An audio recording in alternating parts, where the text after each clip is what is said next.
Bueno, buenas tardes. Mi nombre es Iván Camilo Vivas Morales.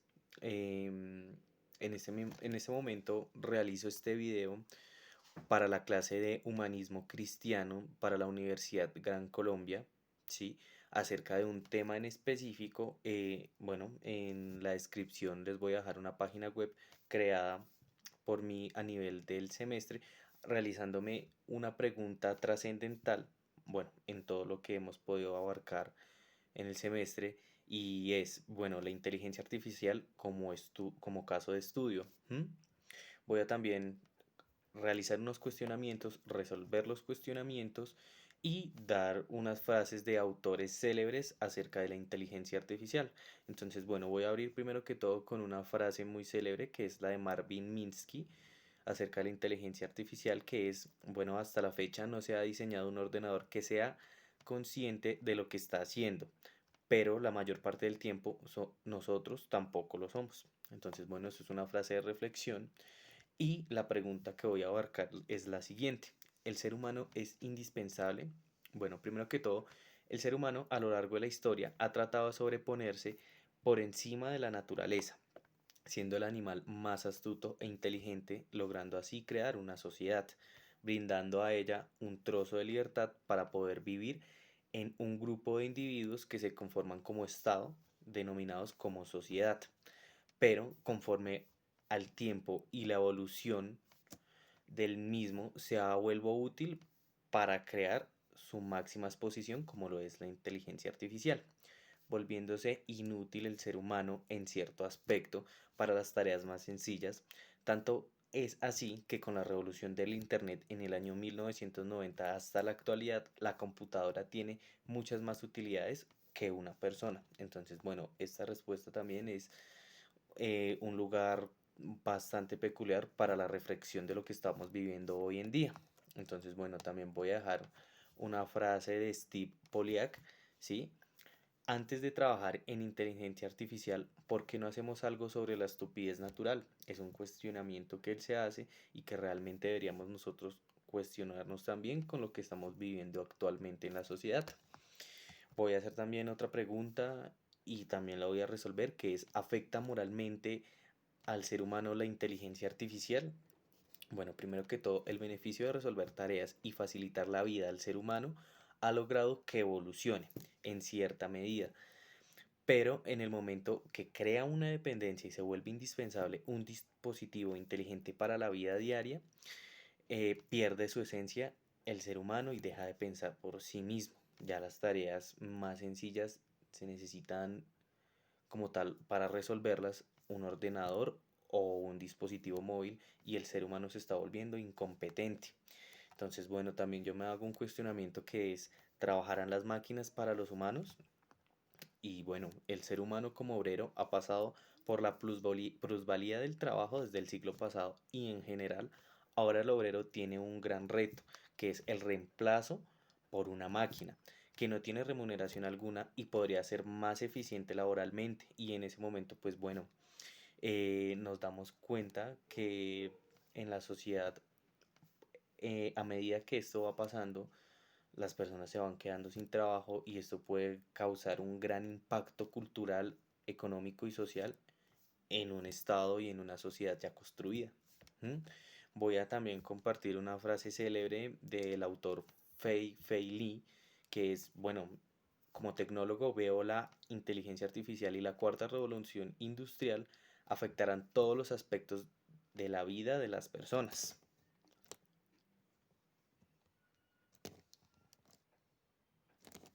Y como tal, les estaba enseñando la introducción de lo que era mi trabajo acerca de la inteligencia artificial y cómo, bueno, prácticamente afecta a los seres humanos y los beneficia también en una medida bastante grande. Voy a concluir con una hipótesis y bueno, antes de comenzar la hipótesis también voy a decir una frase célebre de un gobernador bastante conocido, que es Vladimir Putin. El futuro pertenecerá a la inteligencia artificial y el primer país que domine será el gobernador del mundo. Entonces, bueno, eso también, esa frase también es para cuestionarnos bastante acerca de la inteligencia artificial y cómo esta inteligencia artificial tiene tanto poder sobre el ser humano. Listo. Entonces, bueno, vamos a hacer la hipótesis que es frente al dilema del ser humano en posición a la evolución. Ahora también una pregunta. ¿Afecta la moral del ser humano por la inteligencia artificial? Y bueno, la moral del ser humano varía dependiendo a las vivencias que se expone en la vida. Cambios significativos en su entorno afectan su forma de vivir, siendo el trabajo uno de los factores más ligados a la vida del ser. En el momento en que su trabajo cambia o se sustituye y afecta su forma de vivir, el ser humano experimenta una forma de solucionar el problema cambiando significativamente su forma de pensar y de actuar, evolucionando o acabando consigo mismo. Entonces, bueno, esa respuesta es un tema de reflexión también bastante grande porque eso quiere decir que a medida que va evolucionando la inteligencia artificial, los dispositivos móviles y toda la tecnología que nosotros tenemos en este momento, el ser humano está destinado a dos opciones, o a evolucionar, ir cambiando, o acabar consigo mismo porque en cierta medida o lo puede beneficiar o lo puede afectar, acabando con el estatus del ser. Bueno, acabando con la hipótesis, voy a mencionar también algunos autores de los cuales personalmente me basé para realizar este trabajo. Y bueno, esos autores también tienen que estar relacionados con la ética y la moral. ¿M?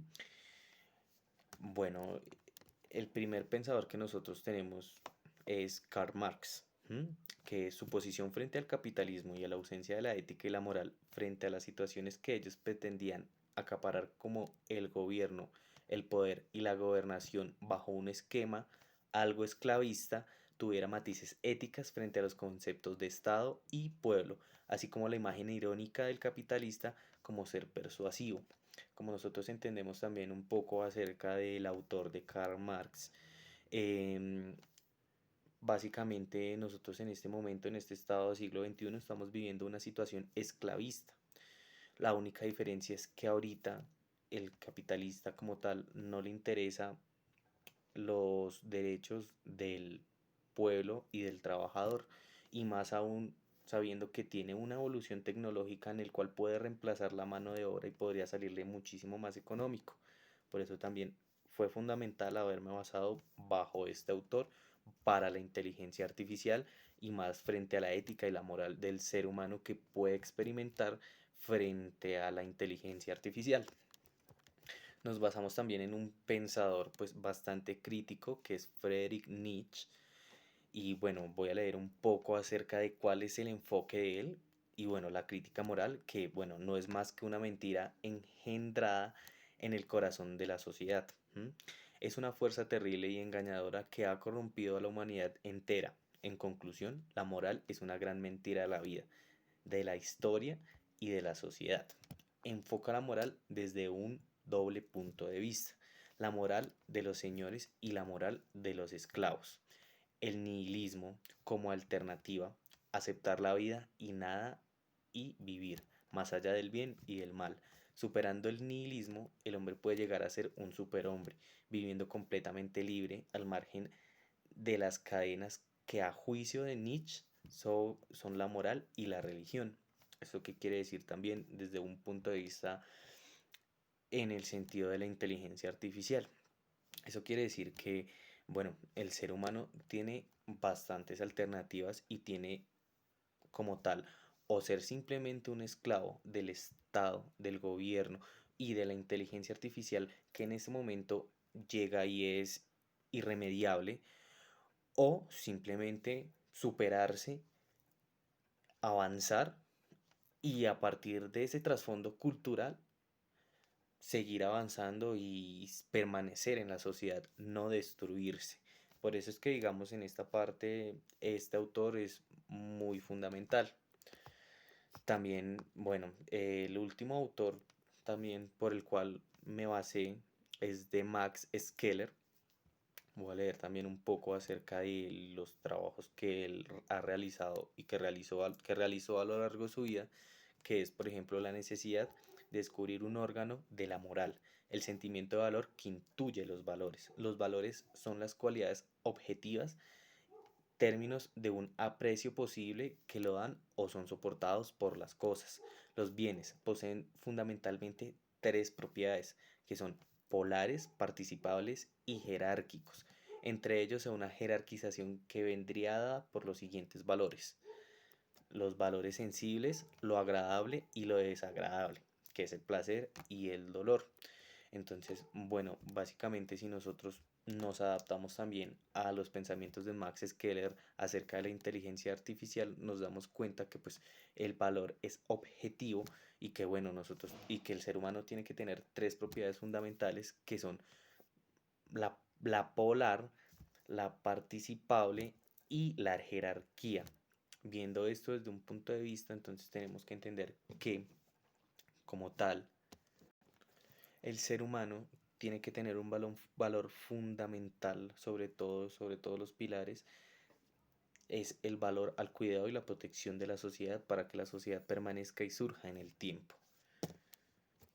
Bueno, también voy a abarcar un tema que es bastante peculiar en el sentido de la inteligencia artificial y es la filosofía de la inteligencia artificial.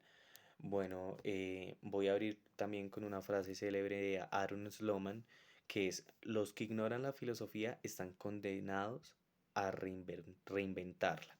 Mal aquellos que también son ignorantes de la computación harán un lío de filosofía aún peor. Los que saben de computación no necesariamente evitarán los errores filosóficos. Es una frase de reflexión bastante amplia acerca de cómo la filosofía y cómo la inteligencia artificial tienen que trabajar de la mano para la construcción del ser humano. Entonces, bueno, voy a hablar un poco acerca de un autor filosófico, se podría decir, y prácticamente creador de la primera inteligencia artificial, que es Alan Turing. Bueno, él redujo el problema de definir definir la inteligencia artificial a una pregunta simple sobre la conversación. Él sugiere que si una máquina puede responder cualquier pregunta que se le haga usando las mismas palabras que una persona común y corriente, entonces podemos llamar inteligente a esa máquina. Entonces toca mirar también ese trasfondo de cómo él mm, asimila que una máquina es inteligente, pero también le da un estatus a esa máquina. Una versión moderna de su diseño experimental usaría una sala de chat en línea donde uno de los participantes es una persona real y uno de los participantes un programa de computadora. El programa pasa la prueba si nadie puede decir cuál de los dos participantes es humano. ¿Eso qué quiere decir? Entonces, si nosotros nos podemos experimentar la filosofía a través de la inteligencia artificial, nos damos cuenta que la evolución lo ha abarcado tanto que se podría decir que estamos humanizando un programa de computadora. ¿Mm? Hasta tal punto que podría llegar a ser prácticamente idénticos, pensar y sentir igual que nosotros.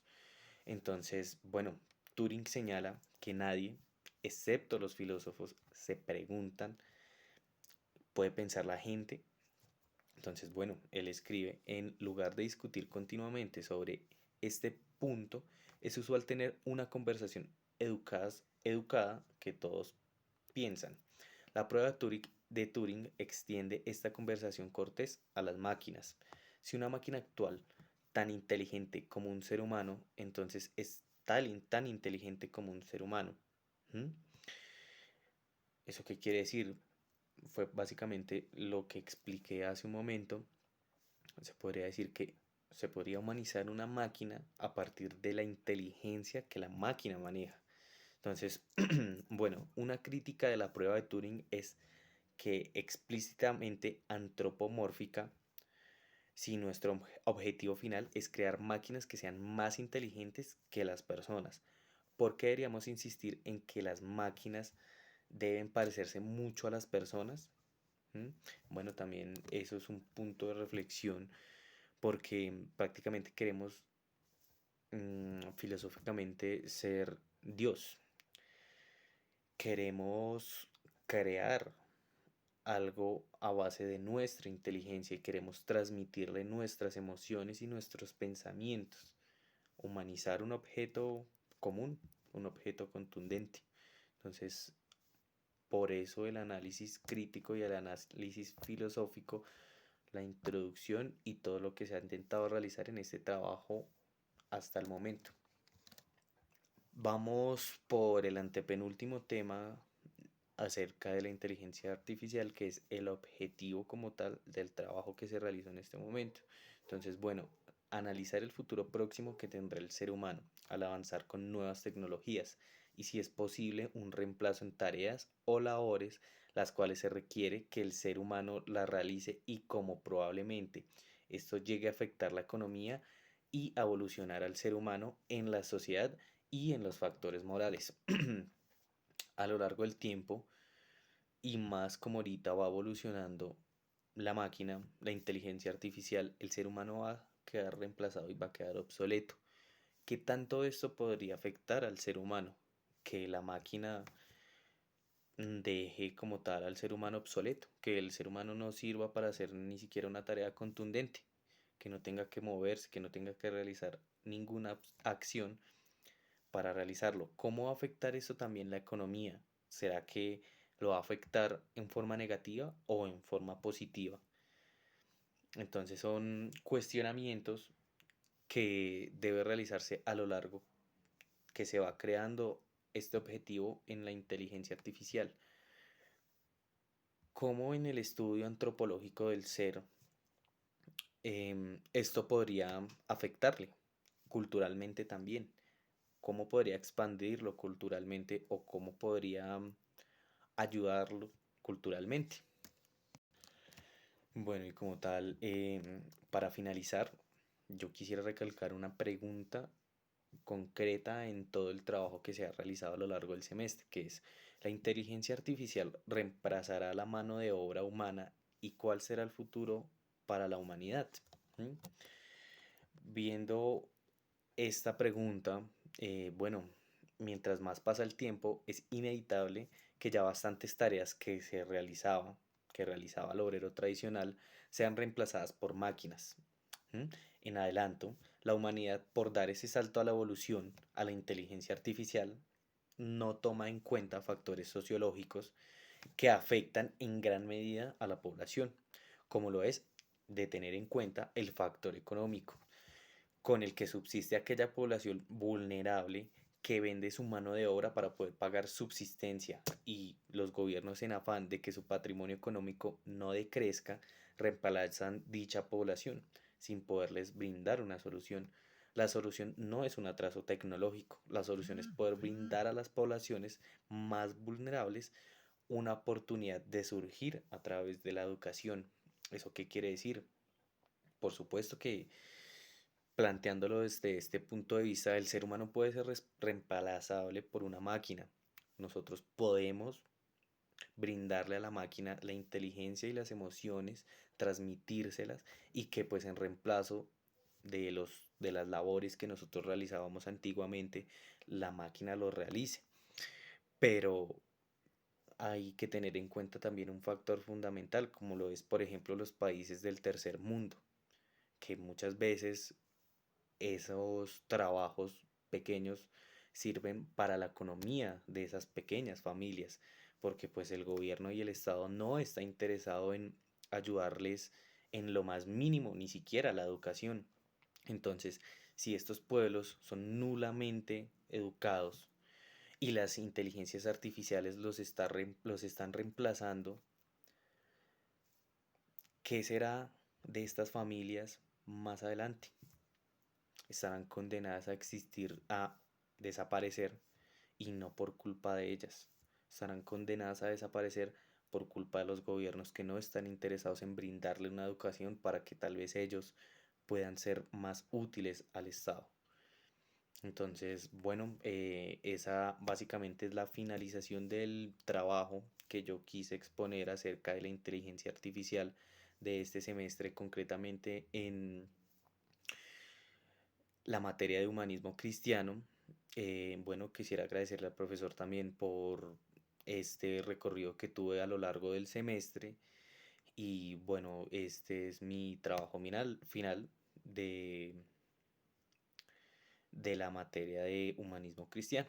Entonces, que estén muy bien y hasta luego. Espero que el video les guste.